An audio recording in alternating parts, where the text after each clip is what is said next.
It was a chilly evening in 1945, the kind where the wind bit at your fingertips and the streets of the small Alabama town felt quieter than usual. The sun was dipping low, painting the sky in shades of orange and purple as 16-year-old James Carter sat on the steps of his family's modest porch. He was waiting for his sisters, Lila and Rose, to come home. They were inseparable, those two, always giggling, always together, their laughter like music that filled the house. Lila, the older one at 19, was bold and fearless, with a smile that could light up a room. Rose, just 17, was softer, thoughtful, always carrying a little notebook where she scribbled her dreams of becoming a writer. They were supposed to be back from the market by now, their arms full of groceries for Mama's Sunday dinner.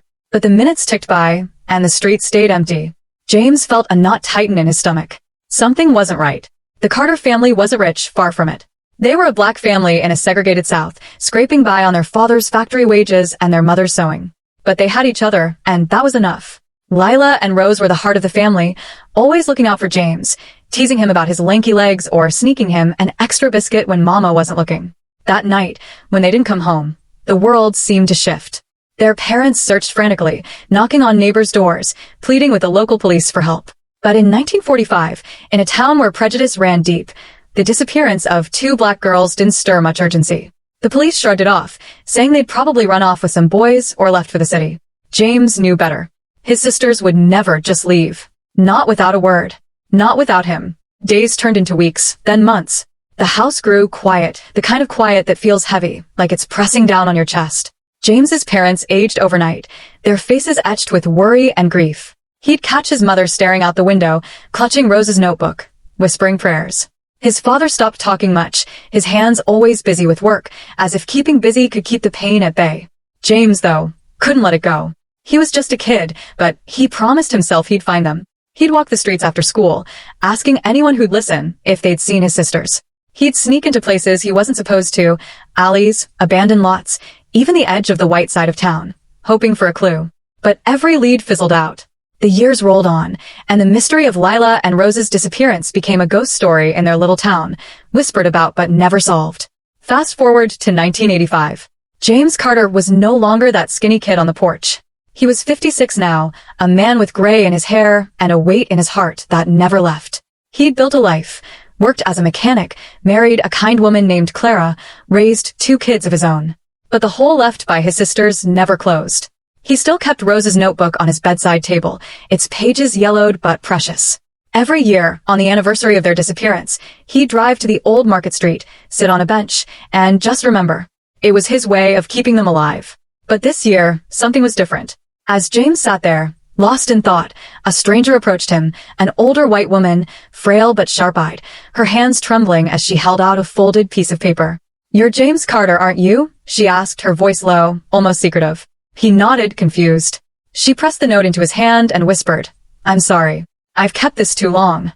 Before he could ask her anything, she turned and hurried away, disappearing into the crowd. James's heart pounded as he unfolded the note. The handwriting was shaky, but the words hit him like a freight train. It wasn't just a note, it was a confession. A confession that pointed to a truth so shocking, so unthinkable, it turned everything he thought he knew about his sister's disappearance upside down. Who was this woman? What did she know? And why, after 40 years, was the past coming back to life? His hands shook as he read the note again, each word pulling him deeper into a mystery he thought he'd never solve. Was this the key to finding Lila and Rose? Or was it something darker, something that would change his family forever?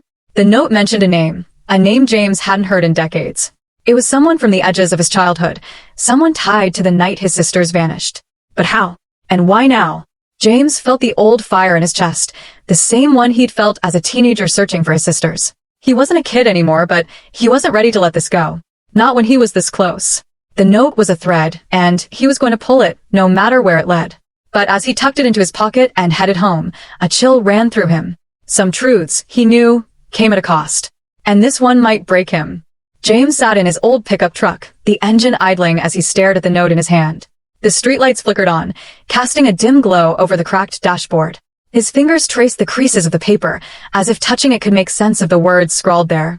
The name in the note, Eleanor Grayson, was like a ghost from his childhood, a name he hadn't thought of in years.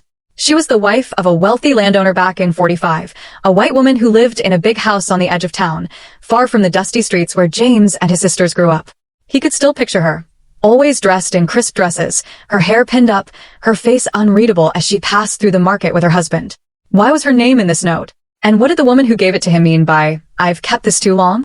James's mind raced, pulling him back to that night in 1945, when everything changed. He drove home slowly, the note tucked into his jacket pocket, his thoughts tangled in memories.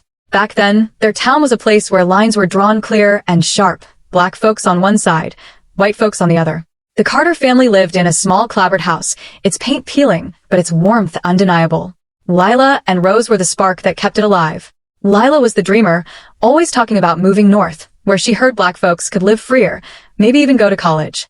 She'd sit on the porch swing, her eyes bright, telling James about cities like Chicago or New York, places she'd only read about in newspapers. Rose was quieter, but her mind was always working. She'd write poems in that notebook of hers, reading them to James when they were alone. One day, she'd say, "I'm going to put our story in a book, and the whole world's going to read it." He'd laugh, call her silly, but he believed her. They were his heroes, his big sisters, and he thought nothing could touch them. That night, when they didn't come home, James had been the last to see them. They'd left for the market around 5, their laughter trailing behind them as they walked down the dirt road. Lila had turned back, waving, her scarf fluttering in the breeze. "Don't eat all the cornbread, Jimmy," she teased. He grinned, waving back, never imagining it'd be the last time he'd see her smile. When they didn't return by 7, Mama started pacing. By 9, Daddy was out with a flashlight calling their names. James wanted to go too, but Mama made him stay home, her hands trembling as she held him close. The next morning, the police came, but their questions were cold, their eyes dismissive. "Girls like that, they run off," one officer said, barely looking at Mama's tear-streaked face. James wanted to scream that Lila and Rose weren't girls like that. They were his sisters. They were everything. Now, 40 years later, James pulled into his driveway, the note burning a hole in his pocket. Clara was in the kitchen, stirring a pot of stew, the smell of onions and thyme filling the air. She looked up as he walked in, her eyes narrowing at the tightness in his jaw. "What's wrong, James?" she asked, setting the spoon down. He didn't answer right away. Instead, he pulled out the note and laid it on the table, smoothing it flat. Clara leaned over, her glasses slipping down her nose as she read. Her breath caught. "Eleanor Grayson?" she said, her voice barely above a whisper. "Isn't that the woman who owned half the town back then?" James nodded, his throat tight. "She was. And this note, it says she knew something about Lila and Rose. Something she never told." Clara sat down hard, her hands clasped together. She'd heard James talk about his sisters countless times, seen the way his eyes clouded over when he mentioned their names. She knew how much it haunted him, how he'd spent years chasing rumors, knocking on doors, even writing letters to newspapers up north, hoping someone had seen them. Nothing ever came of it. But this note was different. It wasn't just a rumor. It was a confession, written in hurried, shaky handwriting, as if the person who wrote it was scared. The note didn't say much, just Eleanor's name, a mention of that night, and a cryptic line about keeping silent for the sake of the town. But it was enough to make James's heart pound with a mix of hope and dread. What did Eleanor know? And why had this woman, this stranger, kept it hidden for 40 years? James couldn't sleep that night. He lay in bed, Clara's soft breathing beside him, but his mind was back in 1945. He remembered the whispers that had gone around after his sisters vanished. Some folks said they'd run away, chasing dreams of a better life. Others said they'd gotten into trouble, maybe crossed someone they shouldn't have. There were darker rumors too, stories of men in the town who didn't take kindly to black folks, stepping out of line. James had heard those stories as a kid, but he'd been too young to understand what they meant.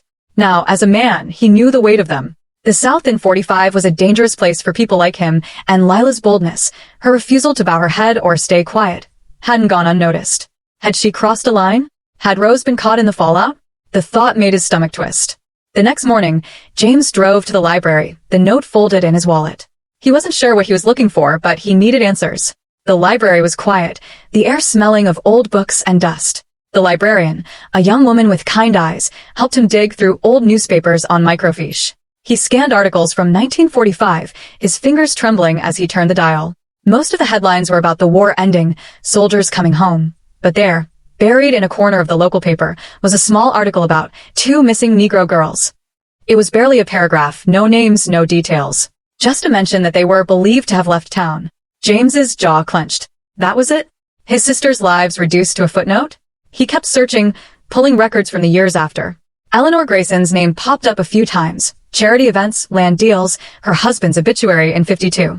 But nothing tied her to Lila or Rose. Nothing, that is, until he found a photo from a town fair in 1946. There, in the background, was Eleanor, her face half hidden by a hat, standing near a man James recognized. His name was Thomas Reed, a deputy in 45, one of the men who'd brushed off Mama's pleas for help. In the photo, Thomas was looking at Eleanor, his expression tense, like they were sharing a secret. James's heart skipped. Was this the connection? Had Thomas known something too? He spent hours in the library, piecing together fragments. Eleanor had been a pillar of the town, her husband's money giving her influence most folks could only dream of. But there were rumors, even back then, that she wasn't as proper as she seemed. People said she'd been kind to some black families, slipping them food or clothes when no one was looking. Others said she'd had secrets, things her husband didn't know. James remembered hearing his mother talk about Eleanor once, saying she'd seen her at the market, buying extra apples and leaving them on a bench for anyone to take. It hadn't meant much to him then, but now it felt like a clue. Had Eleanor been involved somehow? Had she seen something that night? When James got home, Clara was waiting, her face worried. "You've been gone all day," she said, her voice gentle but firm. "What did you find?" He told her about the photo, about Thomas Reed, about the rumors. Clara listened, her eyes narrowing. "You think this Eleanor woman knew what happened to your sisters?" she asked. James shrugged, his shoulders heavy. "I don't know, but that note, it's got her name for a reason. And I'm gonna find out why." Clara reached for his hand, squeezing it. "Just be careful, James. Some secrets, they're buried for a reason." That night, James couldn't stop thinking about Thomas Reed. The deputy had been a big man, with a laugh that boomed but eyes that stayed cold. James remembered him coming to the house after Lila and Rose disappeared, his boots heavy on the porch. He'd barely listened to Mama, just scribbled a few notes and left. James had hated him for that, for acting like his sisters didn't matter. Was Thomas the key? Had he been hiding something all these years? James dug through his old address book, looking for anyone who might know where Thomas was now. Most of the folks from back then were gone, moved away, passed on, but he found a name, Willie Jones, an old neighbor who'd worked at the sheriff's office as a janitor. If anyone knew about Thomas, it'd be Willie. The next day, James drove to Willie's house, a small place on the edge of town. Willie was in his 70s now, his hair white, but his memory was sharp. He invited James in, offering him a glass of sweet tea. "Heard you've been asking about your sisters," Willie said, his voice low. James nodded, pulling out the note. Willie's eyes widened as he read it. "Eleanor Grayson," he murmured. "Now that's a name I ain't heard in a while." He leaned back, his hands folded. She was a strange one, that lady. Always seemed like she was carrying a weight. And Thomas Reed, he was her shadow back then. Always around her, like he was watching her. James's pulse quickened. "You think they knew something about Lila and Rose?" Willie hesitated, his eyes darting to the window. "I don't know nothing for sure," he said carefully. "But I heard things back in 45. Folks said Thomas was at the market the night your sisters went missing. Said he was talking to someone in a fancy car. Never saw who it was, but Eleanor had a car like that." James felt a chill. A fancy car. A deputy. A woman with secrets. It was starting to come together, but the pieces were still too scattered, too vague. Willie leaned forward, his voice dropping. "You gotta understand, James. Back then, people like us, we didn't ask questions. Not about folks like Eleanor or Thomas. You start digging, you might find something you wish you hadn't." James nodded, but his mind was made up. He wasn't a scared kid anymore. He'd spent 40 years wondering, grieving, searching. This note was the closest he'd ever come to answers, and he wasn't going to stop now. But as he drove home, Willie's words echoed in his head. What if the truth was uglier than he could handle? What if it tore apart everything he'd held onto? Back at home, James sat at the kitchen table, the note in front of him again. Clara was asleep, the house quiet except for the tick of the clock. He read the words one more time, his eyes lingering on Eleanor's name. Then he noticed something he hadn't before, a faint smudge of ink in the corner, like a fingerprint. It was small, barely noticeable, but it made his heart race. Was it Eleanor's? The woman who gave him the note? Or someone else entirely? He didn't know, but it felt like a sign, a breadcrumb leading him deeper into the mystery. Tomorrow, he'd track down Thomas Reed, or at least what was left of him. He'd find out what Eleanor knew, what she'd hidden all these years. But as he folded the note and slipped it back into his pocket, a cold fear settled in his chest. Some secrets, he knew, didn't just stay buried, they fought to stay that way. James woke up before dawn, the note still heavy in his pocket. The faint smudge of ink he'd noticed last night gnawed at him, like it was trying to tell him something. He couldn't shake the feeling that he was standing on the edge of something big, something that could either bring him answers or break him apart. Clara was still asleep, her face peaceful in the gray light filtering through the curtains. He didn't wake her. She'd worry, and he didn't want to drag her into this. Not yet. He slipped out of the house, the air cool and sharp, and drove toward the old sheriff's office, hoping to find some record of Thomas Reed. The note had opened a door to the past, and James was determined to walk through it, no matter what he found on the other side. The sheriff's office was a squat brick building, unchanged since the 40s except for a new coat of paint and a flickering neon sign. The clerk, a young man with a bored expression, barely looked up as James asked about old records. Anything from 1945, James said, his voice steady but urgent. Anything about Thomas Reed, a deputy back then. The clerk sighed, pointing him to a dusty archive room in the basement. It smelled of mildew and old paper, the kind of place where secrets went to be forgotten. James spent hours flipping through files, his fingers smudged with dust. Most of the records were mundane. Traffic stops, petty thefts, but then he found it, a single page, yellowed and brittle, mentioning Thomas Reed. It wasn't much, just a log from the night Lila and Rose disappeared, noting that Thomas had been on duty near the market.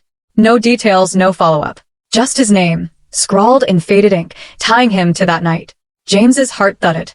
Thomas had been there, right where his sisters were last seen. He copied the log's details, his hands shaking, and left the building, the weight of the note and the log pressing against him. He needed to find Thomas, or at least someone who knew him. Willie Jones had mentioned Thomas moved away years ago, but James remembered another name from his childhood, Miss Hattie, an older woman who'd worked as a cook for the Grayson family. If anyone knew about Eleanor and Thomas, it'd be her. Hattie lived in a nursing home now, just outside town. James drove there, the road winding through fields that hadn't changed in decades. The nursing home was quiet, the air thick with the smell of antiseptic. Hattie was in a wheelchair by a window, her hands folded over a quilt, her eyes sharp despite her age. "James Carter," she said, her voice raspy but warm. "You look just like your daddy." James smiled, but it didn't reach his eyes. He sat beside her, pulling out the note. "Miss Hattie, I need your help. This note, it's about my sisters. It mentions Eleanor Grayson." Hattie's face changed, her lips tightening. She looked out the window, her fingers clutching the quilt. "Eleanor," she said softly. "She was a complicated woman. Did good things, but she had her shadows." James leaned closer. "What kind of shadows?" Hattie hesitated, her eyes flicking to the door like she was checking for eavesdroppers. "She was kind to folks like us, but she was scared too. Scared of her husband, scared of the town. And Thomas Reed, he was always around her, like a dog waiting for scraps." James felt a chill. "You think they had something to do with Lila and Rose disappearing?" Hattie didn't answer right away. She looked down at her hands, her voice dropping to a whisper. "I don't know what happened to your sisters, James. But I remember that night. I was working late at the Grayson house. Eleanor came home, all shaken up. Her dress was torn, and she wouldn't look me in the eye. Thomas was with her, talking low, like they didn't want me to hear. I didn't think much of it then, but it stuck with me." James's stomach twisted. A torn dress. A secretive conversation. It wasn't proof, but it was something. He pressed Hattie for more, but she shook her head. "That's all I got, James. Be careful. Some folks don't like old secrets being dug up." Driving back, James's mind spun. Eleanor and Thomas, together that night, acting strange. It wasn't just a coincidence. But what had they done? Had they seen Lila and Rose? Helped them? Hurt them? The note's words echoed in his head, keeping silent for the sake of the town. What did that mean? Was Eleanor protecting someone, Thomas, her husband, herself? And who was the woman who'd given him the note? She'd known his name, known his pain. She wasn't just a stranger. She was part of this, somehow. James's thoughts were interrupted by a call from Clara.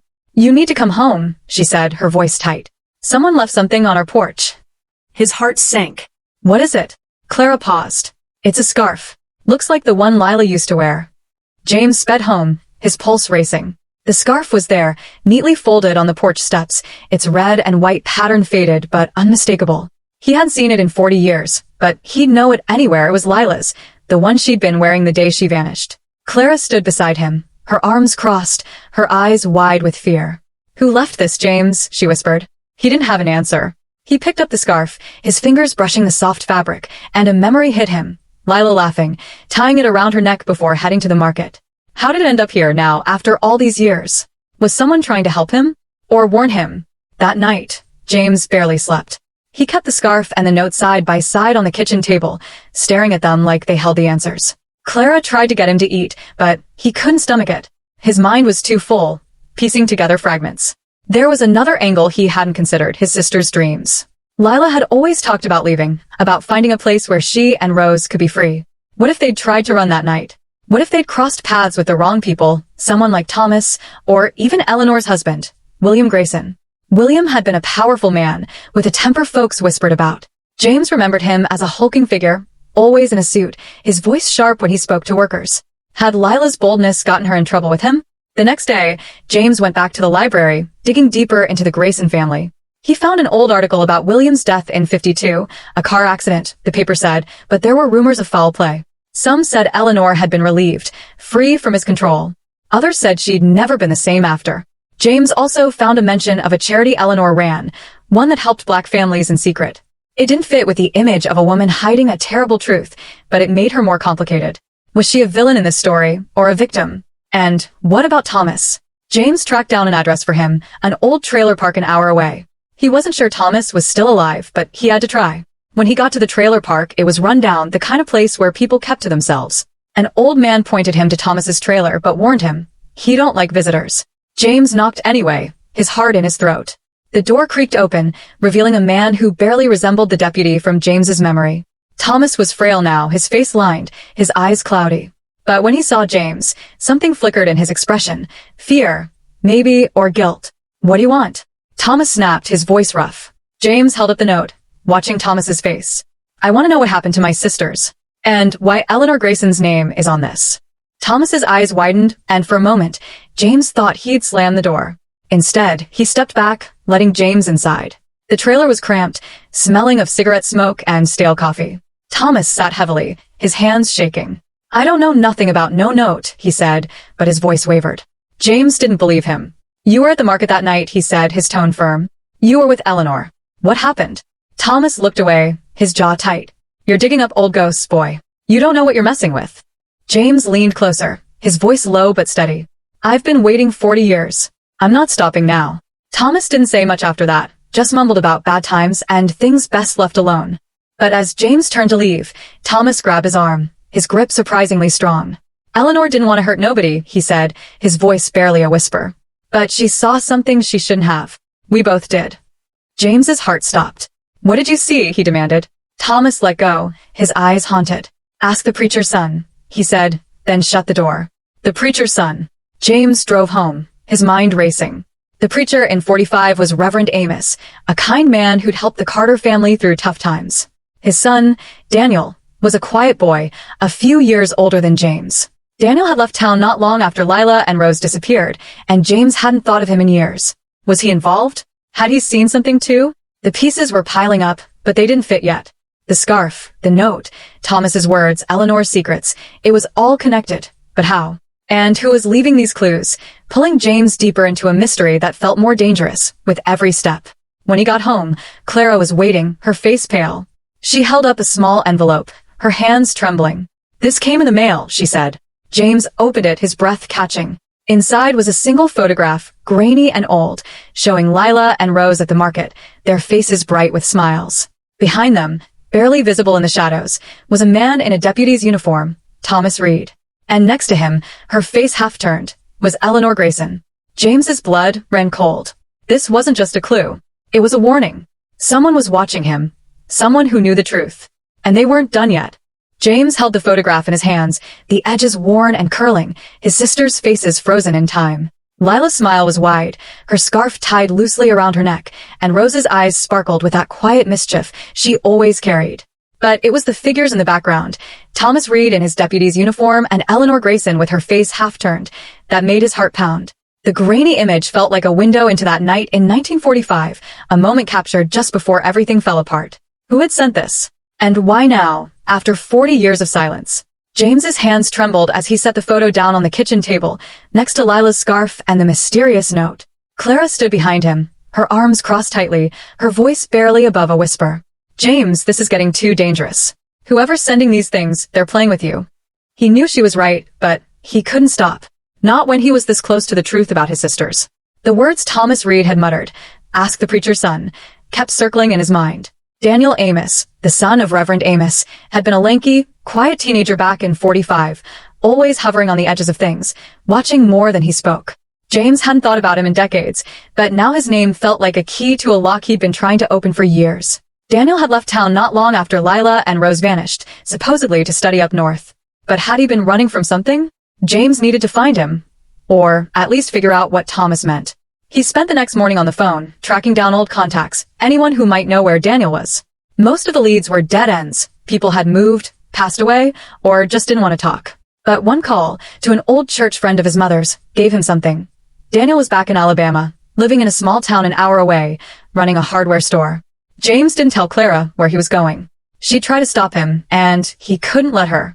He grabbed the photo, the note, and Lila's scarf, tucking them into a small bag, and drove out to the address he'd been given. The road was quiet, lined with fields and old barns, the kind of place where time seemed to stand still.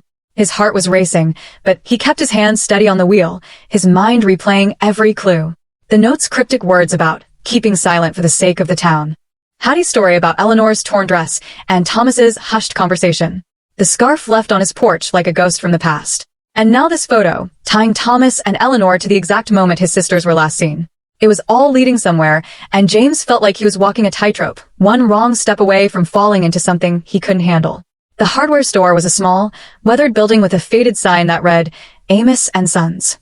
James parked and took a deep breath, the photo in his pocket like a weight. Inside, the store smelled of sawdust and oil, shelves lined with tools and cans of paint. A man stood behind the counter, his hair gray, but his face unmistakably Daniel's, those same sharp eyes James remembered from childhood. Daniel looked up, his expression shifting from curiosity to something guarded when he saw James. "Can I help you?" he asked, his voice cautious. James didn't waste time. He pulled out the photo and set it on the counter. "You were around in 45, Daniel. You know something about my sisters, Lila and Rose. Thomas Reed told me to ask you." Daniel's face went pale, his hands freezing on the counter. For a moment, James thought he'd bolt, but instead, Daniel sighed, his shoulders slumping. "I knew this day would come," he muttered, almost to himself. He gestured for James to follow him to a back room, a cramped space filled with boxes and old ledgers. Daniel shut the door, his eyes darting to the photo in James's hand. "I didn't want to be part of it," he said, his voice low. "I was just a kid, James. Barely 20. I didn't know what I was seeing until it was too late." James's heart thudded. "What did you see?" he asked, his voice sharp. Daniel hesitated, his fingers tapping nervously on a box. "That night, I was at the market, running an errand for my father. I saw your sisters. They were talking to someone in a car, a fancy one like the Graysons had. I didn't think much of it then, but later, I heard things."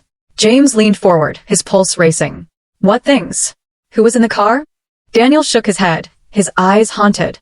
"I can't say for sure, but I heard Eleanor arguing with Thomas later that night, behind the church. She was crying, saying she didn't mean for it to happen. Thomas told her to keep quiet, said it'd ruin everything if she talked." James's stomach twisted. "Ruin what?" he pressed. Daniel looked away, his voice barely a whisper. "The town. The Graysons. Everything they'd built." James felt a surge of anger. "My sisters disappeared, Daniel. They were my family. If you know something, you tell me now." Daniel met his eyes, his expression torn. "I don't know what happened to them, James. I swear. But I think Eleanor saw something she wasn't supposed to, and Thomas made sure she never told." James left the store with more questions than answers, his mind spinning. Daniel's story matched Hattie's, Eleanor and Thomas, caught in something secretive, something tied to that night. But what had Eleanor seen? And why had she stayed silent? As he drove home, the sky darkened, storm clouds rolling in, mirroring the turmoil in his chest. He couldn't shake the image of Lila and Rose, laughing in that photo, unaware of what was coming. Whoever sent, it knew more than they were letting on. They were leading him somewhere, but was it to the truth or a trap? When he got home, Clara was waiting, her face tight with worry. "There's something else," she said, holding out a small envelope. James's heart sank. Another clue. Inside the envelope was a key, old, rusted, with a tag attached that read Grayson Storage, Unit 12. James's breath caught. The Graysons had owned half the town back then, including a storage warehouse near the old mill. Was this key from the same person who'd sent the photo and the scarf? Clara grabbed his arm, her voice urgent. "James, you can't keep doing this alone. Whoever's sending these things, they're watching us." He nodded, but his mind was already racing. The key felt like the final piece, the one that could unlock everything. But it also felt like a dare, a challenge to step deeper into a mystery that was growing darker by the day. That night, James couldn't sleep. He sat on the porch, the key in his hand, the scarf draped over his knee. The air was heavy, the storm clouds rumbling in the distance. He thought about his sisters, about the life they'd dreamed of. Lila wanted to see the world. Rose wanted to write it. They'd been so full of hope, so alive. And now, 40 years later, he was chasing their ghosts, piecing together a puzzle that felt like it was pulling him apart. He thought about Thomas's fear, Daniel's guilt, Hattie's warnings. And Eleanor, always Eleanor, at the center of it all. What had she seen? What had she done? The note's words echoed in his mind, keeping silent for the sake of the town. Had she protected someone? Or had she been protecting herself? The next morning, James drove to the old Grayson warehouse, the key burning a hole in his pocket. The place was abandoned now, its windows boarded up, the lot overgrown with weeds. Unit 12 was at the far end, its padlock rusted but intact. James's hands shook as he fit the key into the lock. It turned with a groan, and the door creaked open, revealing a dark, dusty space. Inside were crates, old furniture, and stacks of papers, all covered in cobwebs. James stepped inside, his flashlight cutting through the gloom. His heart was pounding, every creak of the floorboards making him jump. He didn't know what he was looking for, but he felt it. The truth was here, somewhere in this forgotten place. As he sifted through the crates, he found old ledgers, receipts, and letters, most of them in William Grayson's name. But one box, tucked in a corner, caught his eye. It was smaller, unmarked, and sealed with tape that had yellowed with age. He tore it open, his hands trembling, and found a bundle of papers inside. On top was a letter, written in the same shaky handwriting as the note he'd been given. It was addressed to anyone who finds this. James's breath caught as he read the first line. I can't keep the secret anymore. What happened to those girls wasn't right. His hands froze, his eyes scanning the words. It was Eleanor's handwriting. She'd written about that night, about what she'd seen, about what she'd done. But before he could read further, he heard a noise, a soft scrape, like footsteps outside the unit. James spun around, his flashlight beam darting across the walls. The footsteps stopped, but the silence was worse, heavy with menace. He gripped the letter tightly, his heart hammering. Someone was out there. The same person who'd sent the scarf, the photo, the key, or someone who didn't want him to find this letter. He stepped toward the door, his voice low but firm. Who's there? No answer. Just the wind, or maybe something else, rustling in the dark. James clutched the letter, his mind racing. He was so close, closer than he'd ever been. But as he stood there, the beam of his flashlight shaking, he realized the truth might come at a price he wasn't ready to pay. The footsteps started again, closer now, and James knew he was running out of time. James stood frozen in the dim light of the storage unit, the letter clutched in his hand, Eleanor's shaky handwriting a silent scream from the past. The footsteps outside stopped, leaving an eerie quiet that pressed against his ears. His flashlight beam trembled, cutting through the dust-filled air, catching the glint of cobwebs and old crates. He called out again, his voice sharper this time. Who's there? But the only answer was the faint howl of the wind against the warehouse's rusted walls. His heart pounded, every instinct screaming at him to run, but he couldn't. Not with Eleanor's letter in his hands, its first line burning in his mind. I can't keep this secret anymore. What happened to those girls wasn't right. He needed to read the rest, to know what she'd seen, what she'd done. But the sense of being watched, of someone lurking just beyond the door, made his skin crawl. He shoved the letter into his jacket, next to the photo and the key, and stepped cautiously toward the entrance, his flashlight sweeping the shadows. As he reached the door, a loud creak echoed from the far end of the warehouse, like another unit being opened. James froze, his breath catching. Whoever was out there wasn't just passing by, they were here for him, or for what he'd found.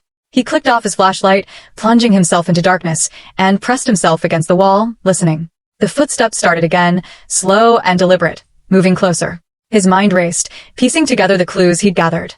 The note from the mysterious woman, Lila's scarf left on his porch, the photo tying Thomas Reed and Eleanor Grayson to the night his sisters vanished, Daniel Amos's cryptic words about Eleanor seeing something she shouldn't have. And now this letter, Eleanor's own confession, hidden away for decades. But there was something else, something he hadn't seen coming, a second twist that hit him like a punch when he heard a voice, low and familiar, from just outside the unit. You shouldn't be here, James. It was Clara, his wife's voice, unmistakable, but laced with a fear he'd never heard before. James's heart lurched. What was she doing here? He'd left without telling her where he was going, not wanting to worry her. Had she followed him? Or was it worse? Had she been part of this all along? The thought felt like a betrayal, but he couldn't shake it. He stepped out of the unit, his eyes straining in the dark, and saw her silhouette near the warehouse entrance, her hands wringing together. Clara, he called, his voice tight. She turned, her face pale in the faint moonlight filtering through a broken window. James, you need to leave. Now. Her words were urgent, but there was something else in her eyes. Guilt, maybe, or a secret she'd been carrying as long as he'd been carrying his. He walked toward her, the letter heavy in his pocket, his mind spinning with questions. "Why are you here?" he asked, his tone sharper than he meant. Clara's eyes darted to the side, like she was checking for someone else. I followed you," she admitted, her voice shaking. "I was worried. But this place, James, it's not safe. You don't know what you're stirring up." He stared at her.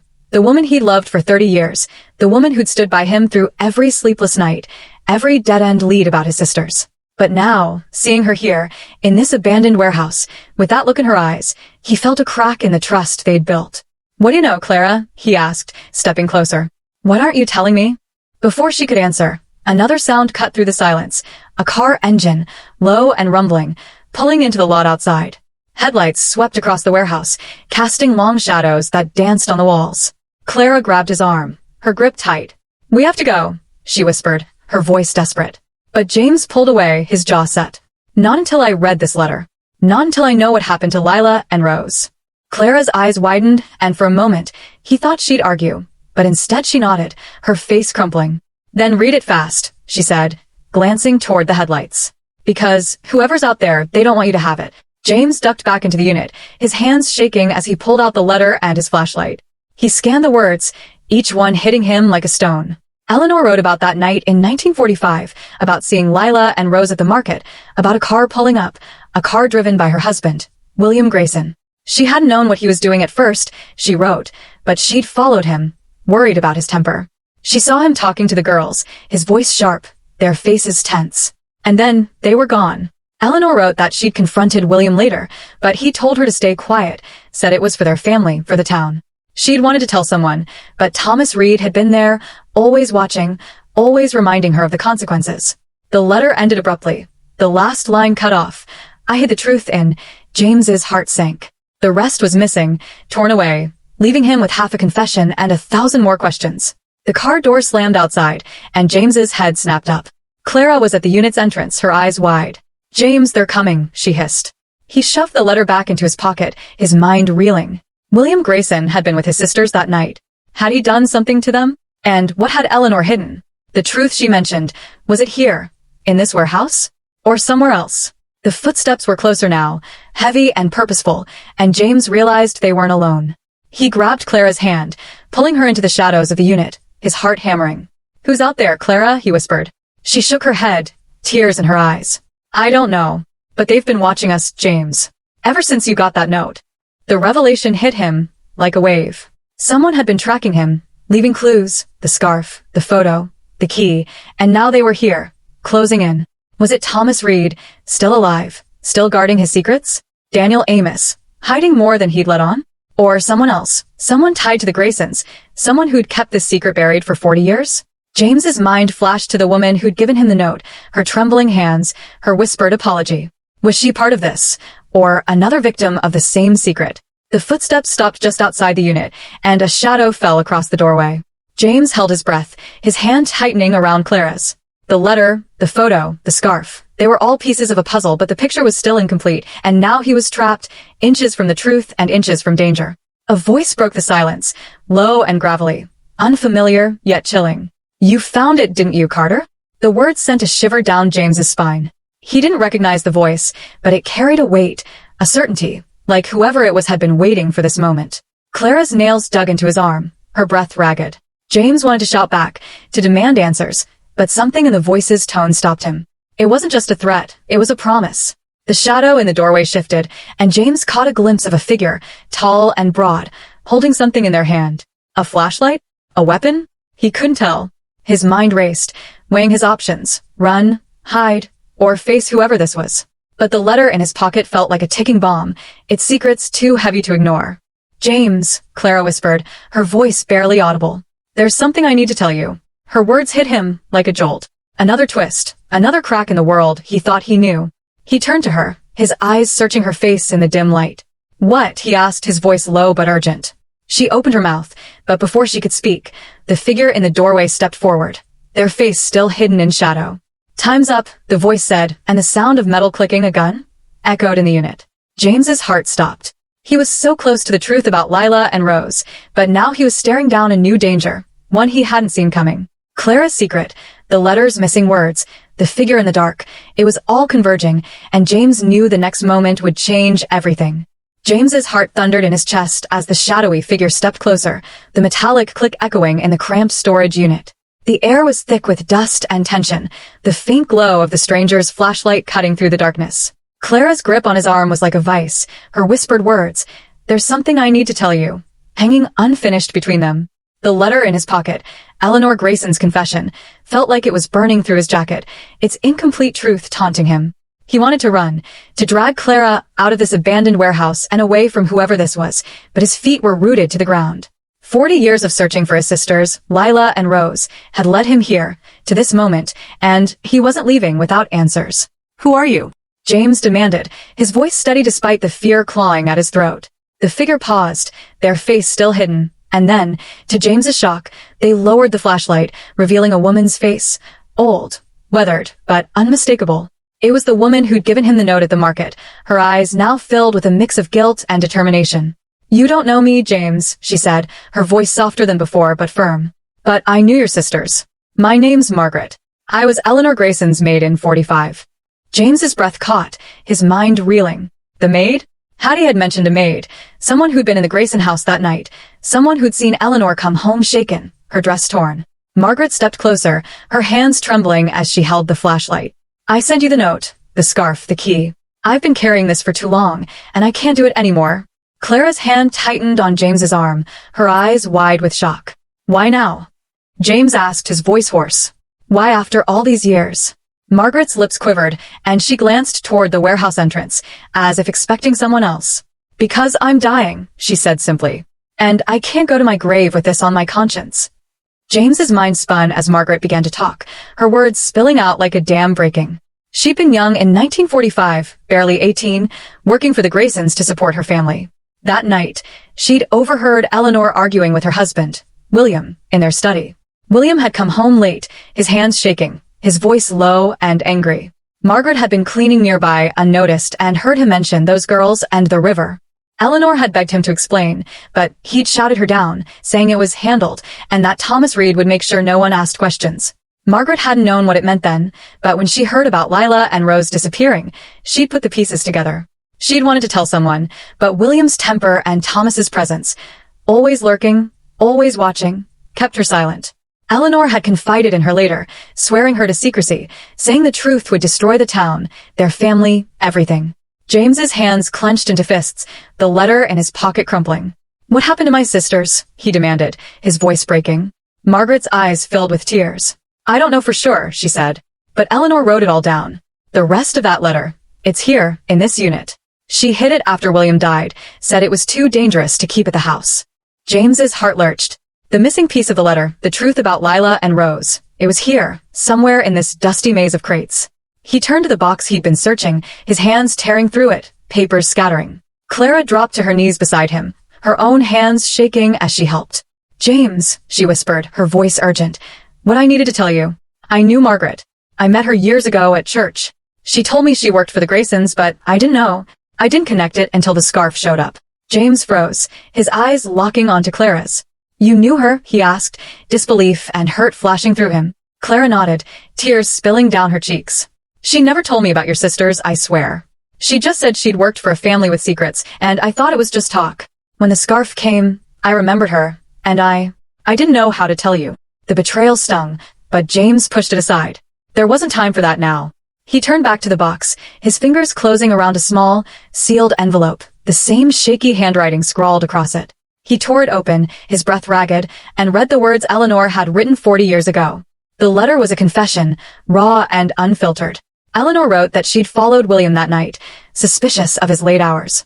She'd seen him at the market, talking to Lila and Rose, his voice sharp, their faces scared. She'd watched from her car as he drove them out of town, toward the river.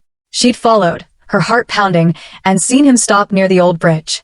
He'd gotten out, shouting, and then the girls were gone. Eleanor wrote that she'd confronted him, begged him to tell her what he'd done, but he'd only said, "They're gone, and it's for the best." Thomas Reed had been there, helping William, making sure no one saw. Eleanor had wanted to go to the police, but William threatened her, said he'd ruin her if she spoke. So she stayed silent, hiding the truth in this storage unit, hoping one day someone would find it. James's vision blurred with tears, his hands shaking as he read the final line. I don't know if they're alive or dead, but I pray they found a way out. The words hit like a hammer. Alive or dead. After all this, the truth was still out of reach. He looked up at Margaret, his voice raw. The river, did you ever hear anything else? Margaret shook her head, her face crumpling. I searched James. Years later, when William died, I went to the river, looked for any sign of them. There was nothing. But Eleanor, she believed they might have escaped. She said Lila was too stubborn to give up. James's heart twisted, hope and grief colliding. Escaped? Or gone forever? The answer was so close, yet still out of reach. But then, the warehouse door slammed open, and a new voice cut through the silence. A man, older, his tone sharp and commanding. You've gone too far, Carter. James spun around, his heart stopping as he saw Thomas Reed, not the frail man from the trailer park, but alive, standing in the doorway, his eyes cold and hard. He held a gun, its barrel glinting in the moonlight. Margaret gasped, stepping back, and Clara grabbed James's arm, her face pale. Thomas, James said, his voice steady despite the fear. You were there. You helped William. What did you do to my sisters? Thomas's lips curled into a sneer. You think you can dig up the past and walk away? Those girls were trouble, just like you. William did what he had to, and I made sure it stayed buried. James's blood boiled, his hands itching to lunge at Thomas, but the gun kept him still. Tell me the truth, he said, his voice low and dangerous. Thomas laughed, a bitter sound.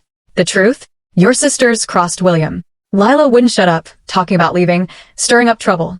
He took them to the river, told them to get out of town. I don't know what happened after. I just cleaned up the mess. James's heart sank. Cleaned up the mess. The words were like a knife, but they didn't answer the question. Were Lila and Rose alive? He clutched the letter, his mind racing. He needed to know, needed to end this. Before he could speak, Margaret stepped forward, her voice shaking but strong. You're a liar, Thomas. I saw you that night, driving William's car. You didn't just clean up, you were part of it. Thomas's face darkened, his gun swinging toward her. You should have stayed quiet, Margaret, he snarled. James's heart raced, he had to act. He lunged, knocking the gun from Thomas's hand, the two of them crashing to the floor. Clara screamed, and Margaret grabbed the gun, her hands trembling as she pointed it at Thomas. No more lies, she said, her voice breaking. Tell him what you did.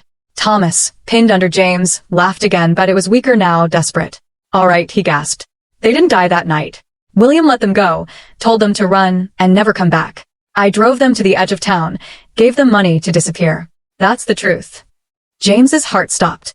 Alive? His sisters could be alive? He wanted to believe it, wanted it more than anything, but Thomas's eyes held something dark, something that made the hope feel fragile.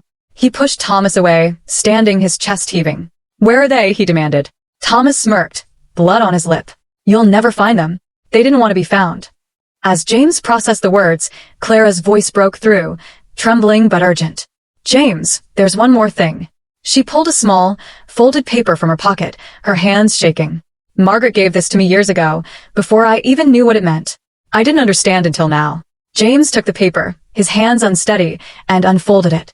It was a postcard, dated 1946, from Chicago, signed with just 2 letters. L and R. The message was simple, we're safe. Don't look for us. James's knees buckled, tears streaming down his face.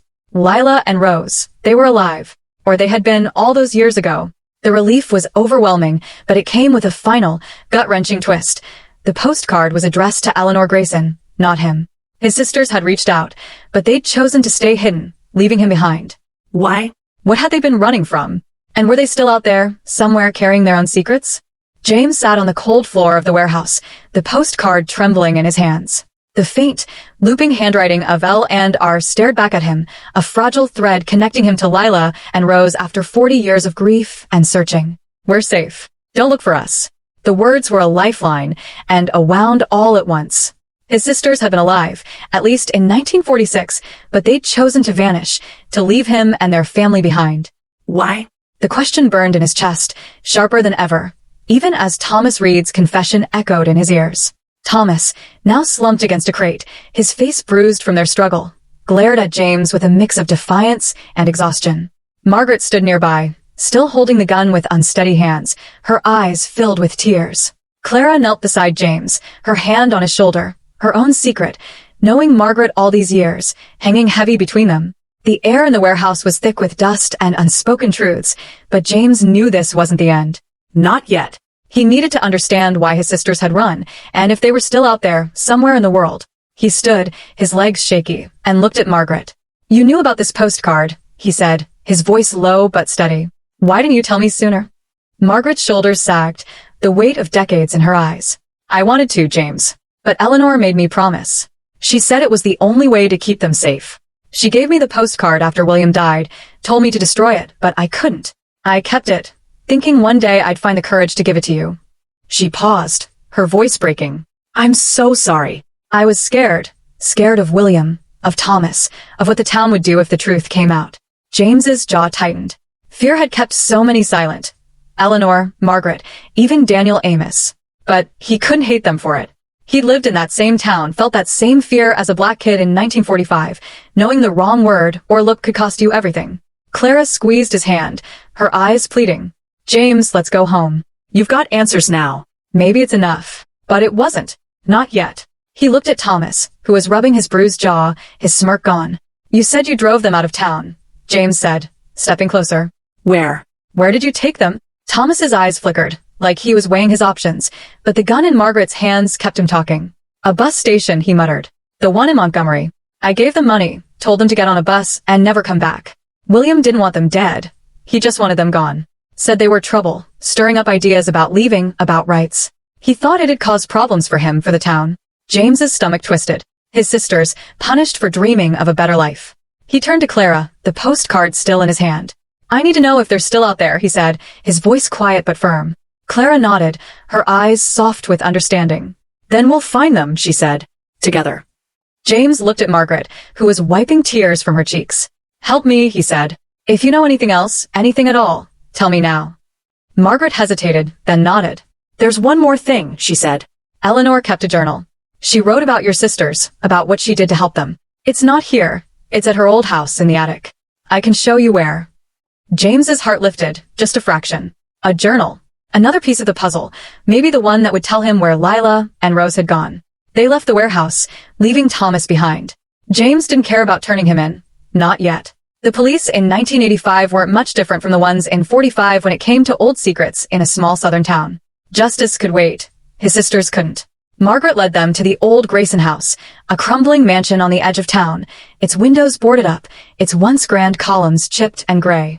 The attic was a maze of boxes and old furniture, the air thick with the smell of mildew. Margaret pointed to a small trunk in the corner, its lock rusted but intact. James pried it open with a crowbar from his truck, his heart pounding as he lifted the lid. Inside was a leather-bound journal, its pages yellowed but filled with Eleanor's familiar handwriting. He sat on the attic floor, Clara and Margaret beside him, and began to read. Eleanor's journal was a window into her guilt, her fear, her love. She wrote about meeting Lila and Rose at the market months before they disappeared, struck by their spirit, their defiance in a world that tried to crush them. She'd slipped them money, books, even a map of the North, encouraging their dreams of leaving. But William had found out, and his rage was unstoppable. He'd seen Lila talking to other young black folks in town, spreading ideas about freedom, about fighting back. He decided they were a threat, not just to him but to the delicate balance of power in their segregated town. The night they vanished, Eleanor wrote, she'd followed William to the river, terrified of what he might do. She'd seen him confront the girls, heard him yell, but she hadn't seen what happened next. Thomas had driven them away, and William had told her they were gone for good. But Eleanor hadn't believed him. She'd sent money to a contact in Chicago, hoping the girls had made it there, and a year later, the postcard arrived, proof they'd survived. James's tears fell onto the journal's pages as he read. His sisters had escaped, fled to Chicago, started a new life. But why hadn't they reached out to him, to their parents? The journal gave him a clue. Eleanor wrote that Lila had been afraid, not just of William, but of what their return could mean. They'd seen too much, known too much about the town's secrets, William's deals, his influence, the way he'd used fear to keep people in line. Staying away was their way of protecting their family. James's heart ached at the thought of Lila and Rose, so young, carrying that weight alone. He closed the journal, his hands trembling, and looked at Clara. "They're in Chicago," he said, his voice thick. Or they were. The drive to Chicago was long, the road stretching out under a gray autumn sky. Clara sat beside him, her hand resting on his, the journal and postcard tucked safely in the glove compartment.